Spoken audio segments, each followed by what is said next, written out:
Hi everyone, it's Katrina. Number 10. The Vatican Samurai.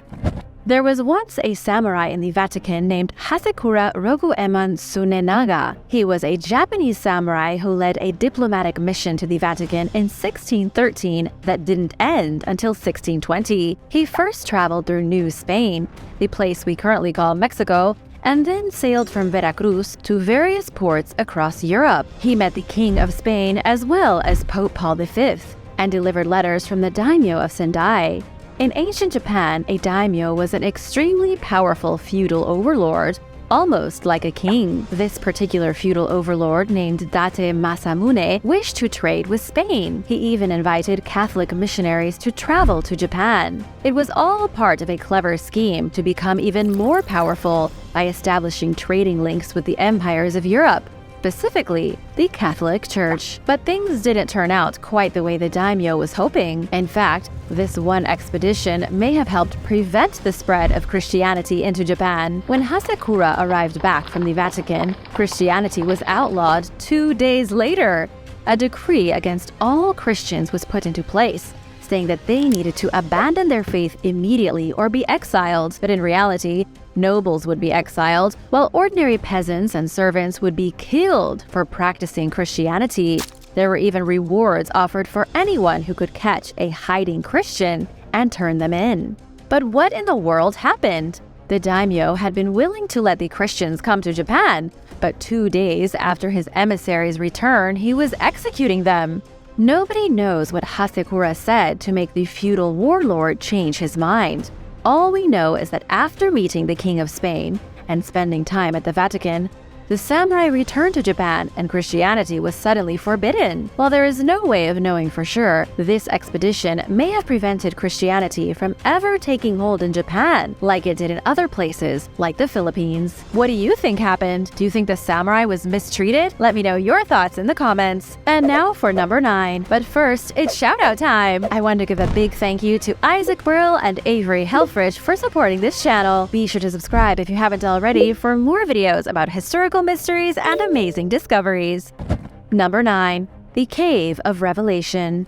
Out of everything written in the New Testament, the Book of Revelation contains by far some of the most shocking and disturbing stories. The Book of Revelation is all about the end of the world and the second coming of Jesus Christ. However, the book is amazing for another reason. It's one of the only books of the Bible that scientists and historians know exactly where it was written. Around the year 95 AD, John the theologian was banished to the Greek island of Patmos. At the time, the Romans were using the island as a penal colony, which is a settlement that's typically established in order to punish criminals. John, Jesus' own disciple and one of the 12 apostles, was sent there by Emperor Domitian, and while he was there, he wrote the Book of Revelation in a cave, all because of a series of visions that were supposedly shown to him by God. According to tradition, John heard the voice of God speak to him through fissures in the cave wall. He wrote down every last thing God said, and that eventually became the Book of Revelation. Nobody can say for sure what happened inside that cave 1,900 years ago, but it's still a place of pilgrimage that thousands of Christians travel to every year. The pilgrims visit the cave, which is now named the Cave of the Apocalypse, and touch the cracks in the wall where the voice of God spoke to John. Number 8. The Euphrates Apocalypse. The Euphrates River is starting to run dry. This is a huge problem for Middle Eastern countries that for thousands of years have relied on the constant flow of water down the river. Iraq, Syria, and Turkey all need that water. Some of the earliest civilizations in Mesopotamia depended on the Euphrates River to irrigate the land and make the soil fertile for their crops. It's thanks to this river that many of the most powerful kingdoms rose out of the mud. But the river is famous for another reason that many people don't know about. In the Book of Revelation, the Euphrates River is supposedly a prison for demons. When the 7th seal is opened by the Lamb of God and silence falls upon heaven, 7 angels appear before God and each one sounds their trumpet. As each trumpet sounds, a terrible calamity befalls the people of the earth. It's made even worse because prior to the angels and the trumpets, the world already had to deal with the 7 seals being opened, the 4 horsemen of the apocalypse, and all manner of tribulations. The moon already turned turned red with blood, and yet the angels and their trumpets still make things worse. It's the sixth angel that wakes the demons bound beneath the Euphrates River. The Bible says that as the sixth angel blows the trumpet of judgment, the 4 fallen angels bound beneath the river are released. These angels then go on to kill a third of humanity. They then lead an army of 200,000 soldiers to seduce the leaders of the world and prepare for the battle against Jesus. However, when the angel blows their horn, the Euphrates River goes bone dry. Many are worried that since the river has started to go dry, the end of days could be upon us. But could that really be true? What do you think? Let us know down below. Number 7. The Metal Codices.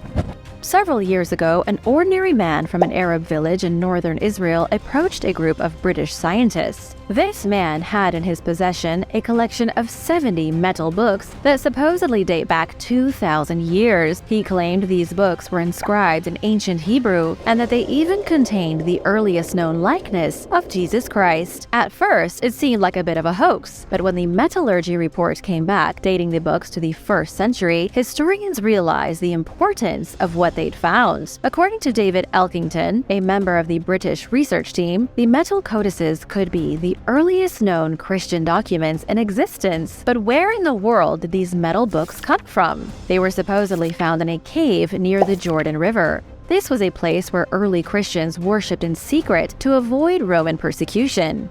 Unfortunately, though, nobody knows where exactly they were found or who recovered them. The man who originally approached the British scientists said it was his grandfather who accidentally found the codices in the 1920s while he was tending to a flock of sheep.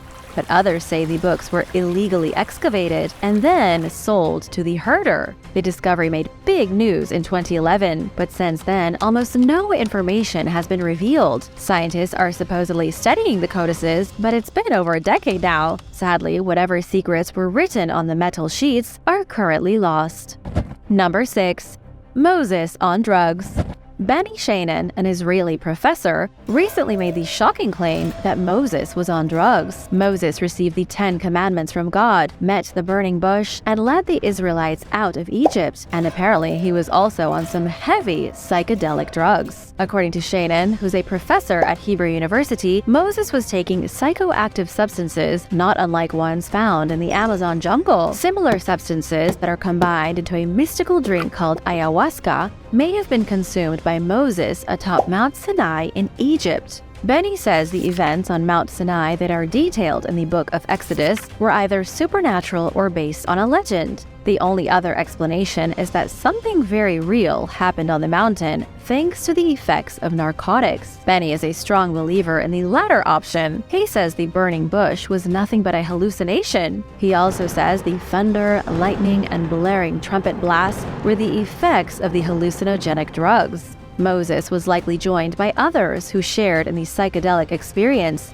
and who may have helped write down what happened, and later their writings became part of the Bible. But what kind of proof does the professor have? It always comes down to proof. And unfortunately for Benny, he doesn't have much. He's explained that there are existing plants in the Sinai Peninsula that have extreme psychoactive components, but there is no physical proof that Moses was tripping when he encountered the burning bush. But then again, there's no physical evidence that Moses ever existed at all. If Benny is to be believed, the 10 Commandments were just 10 ideas dreamed up by some ancient shepherds who got bored and ate a few too many psychoactive plants. Number 5. The Gospel of Jesus' Wife.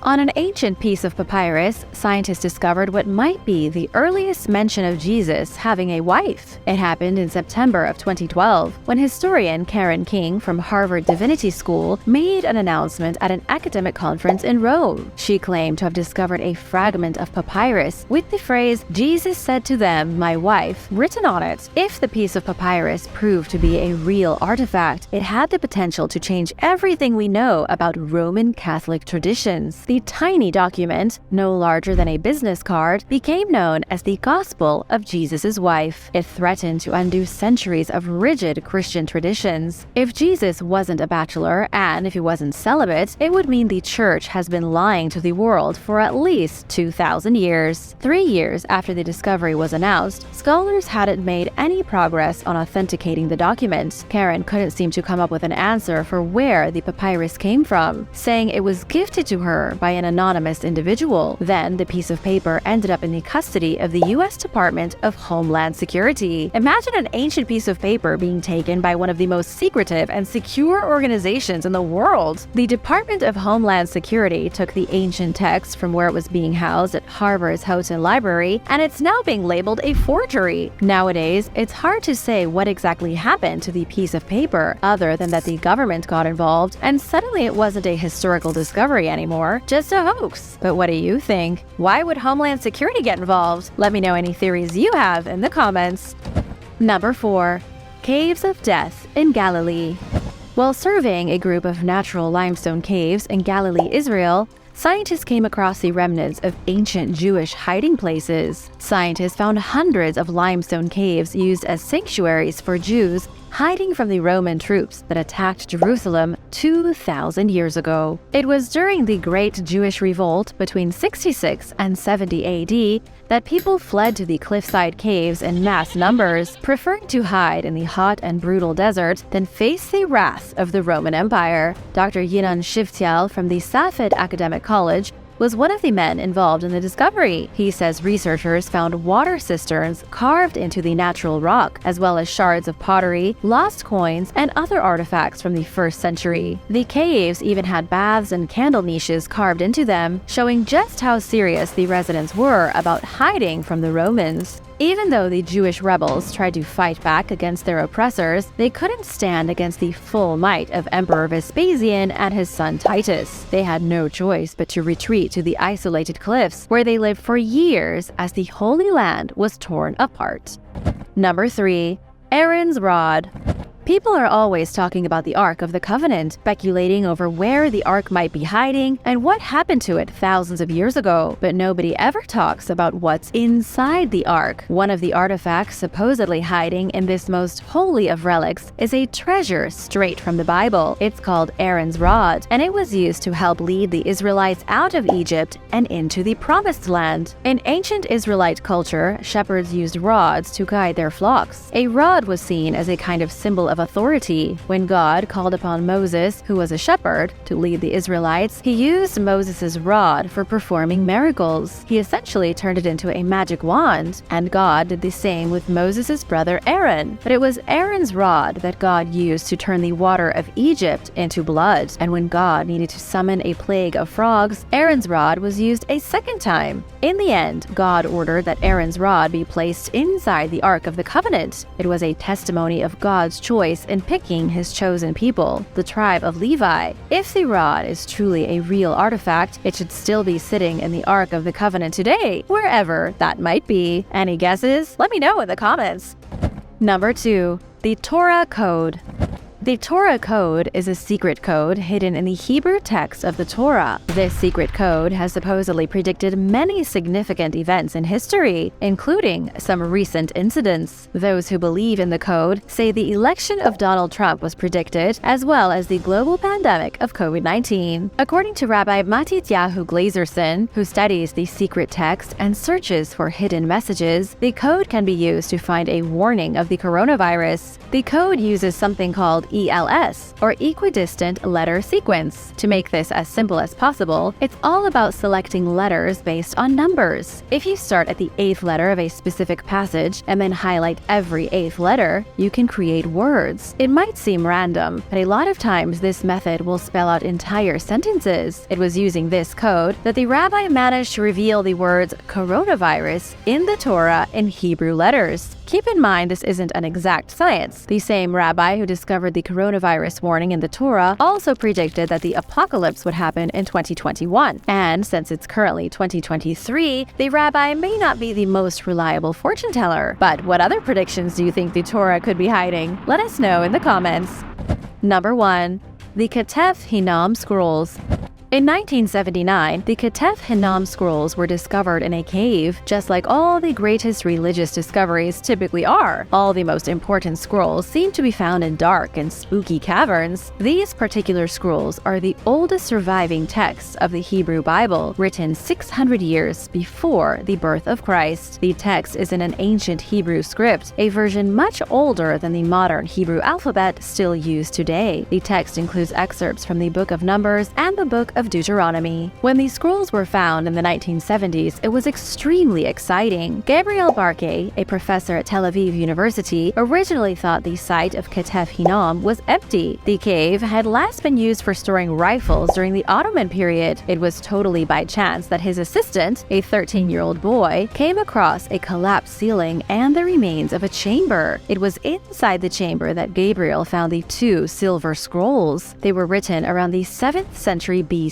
during the time of the First Temple. Thanks for watching! Be sure to subscribe and let me know if you'd like to see a part 2. See you next time! Bye!